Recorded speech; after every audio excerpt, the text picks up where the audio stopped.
Magandang umaga, narito na ang PTV Balita ngayon. Nagsagawa ang Department of Agriculture ng Special Joint Price and Supply Inspection ngayong umaga sa Commonwealth Market sa Quezon City.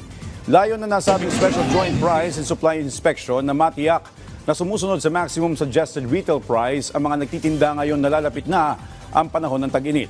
Isa sa mga ininspeksyon ng kagawaran ay ang presyo ng bigas. Ngayong buwan ay nasa magsisimula ang peak harvest season ng palay sa ilang probinsya sa Northern at Central Luzon. Dahil dyan ay inaasahan ng mas mataas na output ng palay na papasok o papasok sa merkado. Yung mga usual na imported po kasi medyo mahal talaga ngayon dahil nga daw po walang supply. Hindi po natin masyado i-impose yung ating MSRP. Hindi pa po natin pinabago yun, yung MSRP natin is still at 43. Although we have been given instructions na since the supply hasn't reached its peak,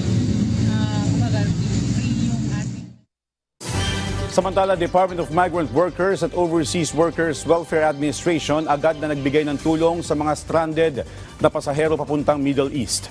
Tinulungan ng DMW at OWA ang mga stranded na overseas Filipino workers na papunta sana sa gitnang silangan. Umabot sa 57 OFWs na papunta sana sa Dubai ang na-stranded sa Hong Kong International Airport. Pero dahil nga sa tensyon nangyayari sa Israel at Iran at ilang pambansa sa Middle East gaya ng United Arab Emirates, ligtas na nakabalik sa Maynila ang mga OFW ngayong Lunes ng umaga, March 2, sa tulong ng DMW at OWA bago pa bumalik ng Pilipinas. Tinulungan na rin ng Migrant Workers Office sa Hong Kong ang mga kababayan nating OFW. Una na silang binigyan ng mga pagkain at ilan pa nilang pangangailangan. Habang ang iba naman ay nabigyan ng temporary housing at transportation assistance mula sa OWA. Ipinanawagan ng ilang mambabatas ang agarang pagkasa ng mga hakbang upang matiyak ang kaligtasan ng mga overseas Filipino workers o OFW sa Middle East sa harap ng tumitinding tensyon ng US, Israel at Iran.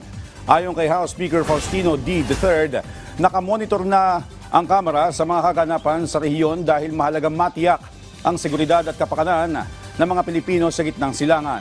Pinuri din ng House Speaker ang direktiba ni Pangulong Ferdinand R. Marcos Jr. sa mga kinauukulang ahensya ng pamahalaan na alamin ang kalagayan ng mga Pilipino at magsagawa agad ng mga hakbang para sa kanilang proteksyon at kaligtasan. Hinimok din ni House Speaker D ang DFA at DMW na siguraduhing gumagana at epektibo anumang oras ang kanilang mga plano at bukas ang kanilang komunikasyon sa lahat ng oras. Samantala, nanawagan din ng Akbayan Party List, TUCP Party List at si Deputy Speaker Raymond Democrito Mendoza na paigtingin ng rapid response systems at mga impormasyon sa hotline numbers, travel advisory at emergency shelters. Sa iba pang balita, heat index advisory o talaan ng mga lugar sa bansa na posibleng makapagtala ng alinsangan o init sa katawan, inilabas na ng Pag-asa. Ngayong unang Lunes ng Marso, aabot sa danger level ang inaasahang heat index sa ilang lugar sa bansa. Batay sa heat index forecast ng Pag-asa, posibleng pumalo sa hanggang 42 to 43 degrees Celsius sa pinakamataas na heat index sa Dumangas, Iloilo at Coron, Palawan. Sa ilalim ng danger category, maaaring mauwi sa heat cramps at heat exhaustion ang matagal na exposure sa araw ng isang individual. Dito naman sa Quezon City, nasa 36 degrees Celsius ang inaasahang heat index na papasok sa kategoryang extreme caution.